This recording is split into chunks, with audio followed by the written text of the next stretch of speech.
Je suis né à Périgueux. Mes parents arrivaient d'Afrique du Nord et mon père a passé son dernier examen donc, dans cette ville de Périgueux où je suis né. Et à l'âge de 6 mois, mes parents qui travaillaient dans le cadre de la coopération sont partis en Afrique noire, à Lomé au Togo. Et j'ai grandi donc à Lomé. Jusqu'à la classe à peu près de 7e, 6e, donc j'étais en Afrique noire. Et ensuite, j'ai intégré un collège, une école privée, en France.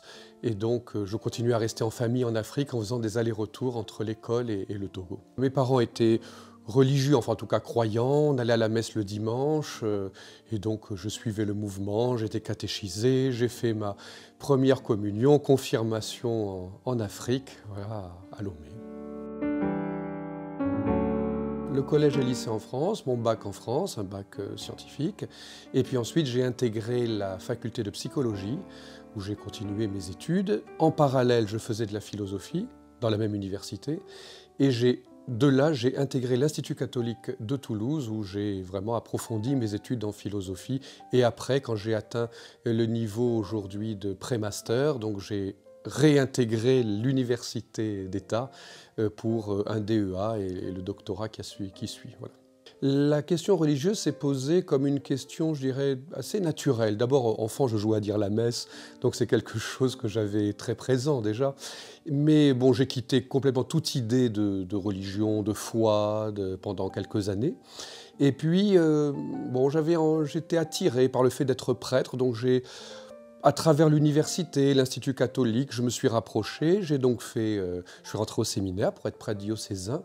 Et c'est au séminaire que je me suis dit, bon, prêtre diocésain, c'est bien, mais j'avais envie de quelque chose de différent. Et les dominicains m'ont attiré. Les dominicains m'ont attiré pour leur liberté et pour toute la partie intellectuelle qui est à la base finalement de l'intuition de son fondateur qui est Saint Dominique. D'abord simplement le bonheur de l'idée que j'avais d'être prêtre. J'ai pas eu de révélation particulière autre le fait que la joie en fait que j'en avais. Et je crois que dans la Bible quelque part il est écrit poursuis la paix, recherche-la. Au fond je trouvais là cette paix, c'est-à-dire cette joie intérieure qui me poussait, finalement plus j'entrais dans cette voie, plus j'étais content, plus j'étais heureux. Et j'aurais pu être heureux ailleurs, je trouvais que c'était là. Et puis c'est ajouté très vite à cette dimension religieuse, la dimension artistique. Les deux ont été ensemble, c'est-à-dire à la fois, pour moi, le fait d'être prêtre correspondait à un désir d'enfant que je réalisais, pour moi c'était important, et puis en même temps, ce que j'avais découvert de l'art et du bonheur que j'avais aussi à produire des choses artistiques dans tous les domaines d'ailleurs, aussi bien la musique que la peinture, que la sculpture. Pour moi, ce qui était important, c'est de mettre en œuvre quelque chose de poétique dans l'existence, c'est-à-dire une parole, une voix, quelque chose que j'ai envie de donner, mais qui ne soit pas tout à fait habituel. J'avais envie, d'ouvrir une fenêtre sur quelque chose qui est un au-delà, qui appelle la foi, et en fait la peinture, la poésie aussi, l'écriture, m'a beaucoup aidé dans ce sens. Donc une passion pour ce que j'appelle les maîtres, à la manière de Proust, je les appelle les classiques, c'est-à-dire ceux dont l'œuvre est toujours une œuvre qui nous vient de l'avenir. Quand je regarde un tableau de Vermeer, ce n'est pas pour moi un tableau ancien, c'est un tableau qui m'arrive de l'avenir. Vermeer a pour moi été quand même un grand déclencheur. Avec l'icône de la Trinité de Roublev, ce sont deux œuvres qui m'ont vraiment initié et ouvert la voie de la pratique artistique. Parce qu'on peut passer sa vie à aimer les tableaux et les œuvres d'art. Moi, j'avais envie de les créer. Ce qui m'a donné envie de les créer, c'est un tableau de Vermeer qui se trouve à New York, à la Frick Collection. C'est un soldat qui visite une jeune fille. Alors on voit le visage de la jeune fille illuminé à la fois par la lumière qui vient de la fenêtre et en même temps par sans doute un reflet de cette lumière qui est sur le visage du soldat qu'on ne voit pas puisqu'il est vu de derrière. Et donc on voit que le visage de la jeune fille a ce double éclairage, à la fois le visage qui est devant elle, qui lui envoie de la lumière, ainsi que la fenêtre. C'est un tableau assez extraordinaire. On a l'impression de rentrer dans l'intimité de cette conversation. Et puis l'autre tableau qui est une icône, c'est la Trinité de Roublev, dont je trouve que c'est vraiment une très très très grande œuvre de l'art occidental.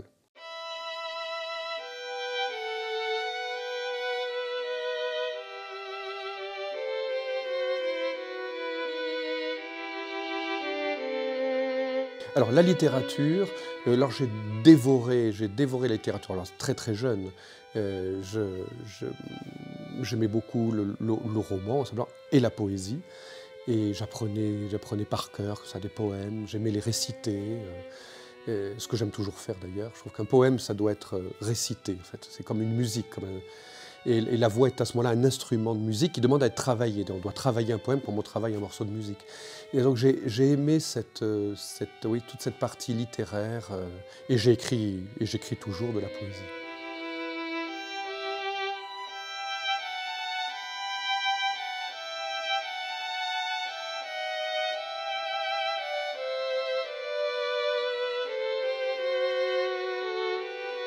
C'est très juste de parler d'humanisme. Vous savez, il y a un ouvrage, Les lois de Montesquieu, et à la fin de l'ouvrage, il parle de la théorie des climats. Alors cette théorie des climats, c'est de dire que les lois dépendent en quelque sorte, pour une partie, du climat. Un climat chaud, il y a un certain type de loi, un climat froid, il y en a d'autres. Bon, ça paraît comme ça un peu ridicule, mais au fond, au-delà de ça, c'est vraiment la trace de l'humanisme. Qu'est-ce que c'est que l'humanisme? L'humanisme, c'est ce qui, au fond, met des frontières plus souples entre les choses. Au fond, pourquoi mettre une frontière entre le climat et l'élaboration des lois? Eh bien, pour Montesquieu, qui est un humaniste, il peut y avoir un lien, on peut trouver quelque chose, car toutes les choses sont en connexion, en résonance, et n'ont pas des frontières fermées.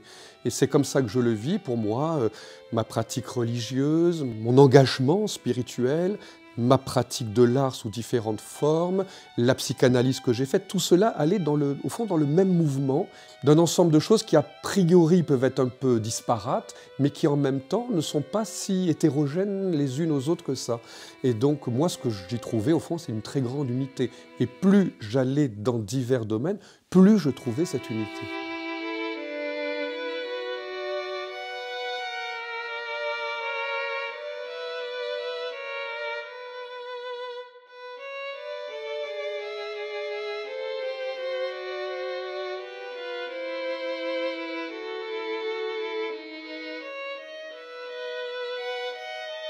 Les dominicains ont été fondés par saint Dominique. Saint Dominique a vécu au XIIIe siècle, au début du XIIIe siècle, et il a fondé l'ordre dominicain. Il l'a fondé comme ordre, c'est-à-dire nous sommes ordonnés, nous sommes députés, nous sommes envoyés. Pourquoi? Pour prêcher, et une prédication particulière qui est une prédication itinérante. Lorsqu'on lit l'Évangile, on s'aperçoit que le Christ prêche sur les chemins, mais il prêche justement sur les chemins, c'est-à-dire qu'il est itinérant, il va vers les autres. Il va même parfois dans des régions où personne ne pense aller. Il répond à des appels venant de l'étranger, comme on voit avec la syro-phénicienne. Donc, le Christ est en chemin, et sa prédication est une prédication en chemin. C'est un prédicateur itinérant. Et c'est cela que les dominicains ont mis en place, c'est de retrouver cette prédication itinérante du Christ. Alors, par le mot itinérant, dans itinérant, il y a le mot iter, qui en latin veut dire le chemin. Cette prédication cheminante, eh bien, cette prédication, elle est itinérante de plein de manières. Elle est itinérante d'abord physiquement, parce qu'on se déplace vers les autres. Donc moi, ça me va bien. Je suis au milieu des artistes. Pour l'instant, je n'ai pas d'église à moi. Mon église, c'est là où sont les artistes. Voilà. Donc je vais vers eux. Je vais là où est mon église. Elle est itinérante aussi dans la manière d'aborder des choses qui sont aux frontières, c'est-à-dire là où l'Église ne pense pas toujours aller, parce qu'elle a ses affaires, elle a ses occupations. Alors les dominicains, ils vont aller là où on n'a pas trop pensé d'aller, soit, je ne sais pas moi, dans des domaines de la littérature, ou qui n'ont pas été investis par les études, voilà, par l'archéologie, par la poésie, par l'art, par tous ces domaines où on est aux frontières en train de dégager des choses voilà, qui sont en train d'apparaître. Voilà, et c'est ça qui fait la qualité, je pense, du dominicain. C'est ce caractère un peu de prendre le risque, de se mettre en chemin, le bagage léger pour essayer de voir s'il n'y a pas d'autres choses à découvrir, à sentir, à percevoir de l'humanité, car tout ce que nous apprenons de l'humanité, que nous découvrons de l'humanité, c'est une manière de mieux connaître le Christ, puisque c'est Dieu qui s'est incarné. Il nous apparaît justement dans cette humanité. Donc je pense que le dominicain, il est là, et je dirais ce qui en fait sa stature et sa noblesse, je dirais la caractéristique de l'animal dominicain, c'est-à-dire ce en quoi on le sent, on voit bien c'est dans sa nature, hein, eh bien c'est cette itinérance avec une attention particulière pour comme on dit, pour le bien des âmes, c'est-à-dire bien que les personnes puissent se sentir mieux dans leur vie. Il y a une très belle parole dans le Nouveau Testament, on dit, en parlant de Jésus, « Il a passé en faisant le bien ». Il a passé en faisant le bien. Au fond, le Christ était là et partout où il passait, eh bien, aussi bien par parole que dans les gestes, dans son attitude, dans ce qu'il a fait. Son désir, c'était eh bien, de semer autour de lui quelque chose de bien.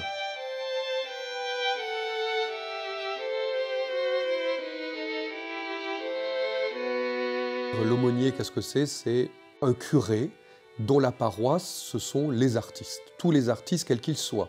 Alors dans les artistes, on pense bien sûr aux plasticiens, peintres, sculpteurs, photographes, etc. On pense aux musiciens, à tout le monde du spectacle, de l'art vivant, le cirque. Donc c'est très vaste comme domaine. Je suis aussi bien... Il m'est arrivé, il y a 2 ans, on m'a demandé d'être acteur sur le tournage d'un film qui a eu lieu donc à Nice. Je suis présent au Festival de Cannes, je suis présent dans les vernissages, j'ai dit la messe au cirque Arlette Grus plusieurs fois. Donc il y a cette présence au monde artistique comme curé, c'est-à-dire comme responsable de tous ceux qui ont besoin des services de l'Église et qui ne peuvent pas les trouver parce qu'ils n'en ont pas le temps ou qui sont toujours en voyage ou en déplacement auprès des paroisses classiques. Ça, c'est l'aumônier des artistes. Et j'ai développé ma présence comme aumônier sous la forme de coopération, de collaboration. À la fin de l'évangile de Marc, on dit cette petite phrase « Dieu travaillait avec eux ». Et je trouve que c'est très beau ça. Travailler avec, en grec, ça se dit la synergie, c'est-à-dire la coopération, la collaboration. Ce qui nous marque, nous chrétiens, ce n'est pas simplement qu'on croit en Dieu, on n'a pas besoin d'être chrétien pour ça, ce n'est pas de croire en la résurrection, les juifs croient en la résurrection, il n'y a pas de problème.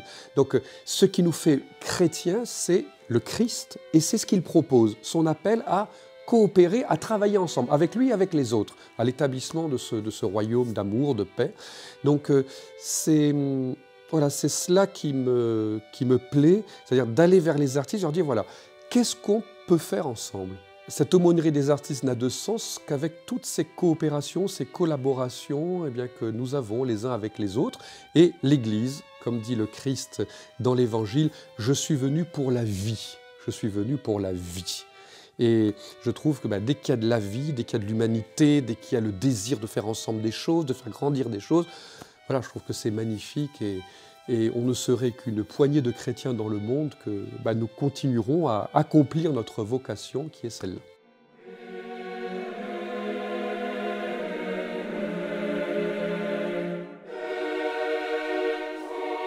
Alors le fil conducteur de ma recherche, elle se base sur un ouvrage très ancien qui a révolutionné l'art au moment de la Renaissance et qui est la poétique d'Aristote. Alors la poétique d'Aristote, c'est un vieux machin, hein, ça a plus de 2300 ans. C'est un petit texte qu'Aristote a fait, donc a écrit. En fait, c'est un cours, ce sont des notes de cours. Aristote a fait un cours quand il était grec, il était à Athènes, et il fait, en tout cas dans la tradition de cette philosophie que l'on met du côté d'Athènes et dans la Grèce continentale et un peu sur la côte de l'actuelle Turquie, par là, donc il y a eu plusieurs lieux, mais enfin c'est en contexte de culture grecque, de l'époque, de cette antiquité grecque, et il a, à la suite de Socrate, de Platon, engagé dans ce mouvement de la philosophie, il a réfléchi à ce que c'est, non pas ce que c'est l'art, mais ce que c'est que la pratique artistique, ce geste qui fait que l'on produit une œuvre d'art. Et il donne un cours à ce sujet, donc nous avons les notes de son cours, c'est comme ça que les textes d'Aristote pour la plupart sont des notes de cours. Il se pose la question, est-ce qu'il serait possible de dégager des règles qui feraient qu'à coup sûr on produirait une véritable œuvre d'art? Chemin faisant, dans sa réflexion, il découvre, et c'est en quelque sorte sa conclusion, qu'en fait, il n'y a pas de règles autres dans la production artistique que les règles qui sont, en quelque sorte, exigées par la production de l'œuvre. C'est l'œuvre qui appelle les règles, c'est l'œuvre en train de se faire qui appelle la technique, les règles, etc. Il n'y a pas de morale dans l'art. Quand je dis il n'y a pas de morale dans l'art, il n'y a pas de morale dans la pratique artistique de l'art. Hein. Donc il n'y a pas de recette miracle. Le tout, c'est au fond de produire. Hein. Par exemple, un écrivain, il doit apprendre pour lui qu'il y a au fond deux choses qu'il ne doit cesser de faire. La première, c'est de lire des écrivains, parce qu'en les lisant, il apprend à travers eux, au fond, les parcours et les chemins qu'ils ont faits pour produire leur travail, comme un peintre qui va dans un musée pour regarder des tableaux, essayer et de se nourrir de cette production artistique et de ce chemin qu'ont fait d'autres artistes. Et puis, la production elle-même. Je dirais, il n'y a rien de mieux quand on fait de la peinture que justement de faire de la peinture. Ou dans la poésie, d'écrire de la poésie. Même si c'est mauvais d'ailleurs, c'est pas ça, la question n'est pas là. La question n'est pas là de ce qui est bon ou mauvais, la question c'est la production. Et je trouve cette idée, figurez-vous, dans le Nouveau Testament, il y a une lettre qui s'appelle la lettre de Jacques. C'est un tout petit texte, et à un moment il y a écrit cette phrase « Mettez la parole de Dieu en application ». Mais quand on va au texte grec, on s'aperçoit que ce n'est pas exactement ça. Pourquoi? Parce que derrière le mot « application » du français, le mot d'origine, qui est le grec, est le mot qui a donné pour nous le mot « poésie ». C'est le verbe « poein » qui a donné le mot « poésie ».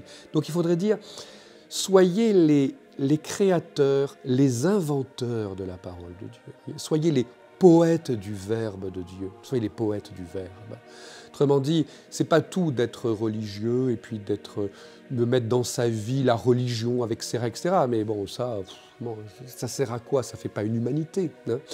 C'est un guide. Mais une fois qu'on est guidé, il faut aussi par soi-même faire des choses, avec sa liberté, avec son inventivité. Donc je trouve ça magnifique dans cette lettre de Jacques, on ait cette phrase, hein, soyez les poètes de la parole, les inventeurs. On prend cette parole de Dieu, on prend nos traditions et on en fait quelque chose. Un artiste, il peut rester artiste par imitation, ou il peut être artiste en devenant pour lui-même l'inventeur de l'art. Hein. Et c'est ça qui fait la grandeur d'un artiste. Il prend la poésie qui a été faite, il trouve ça magnifique, c'est bien, mais il va pour lui-même inventer la poésie.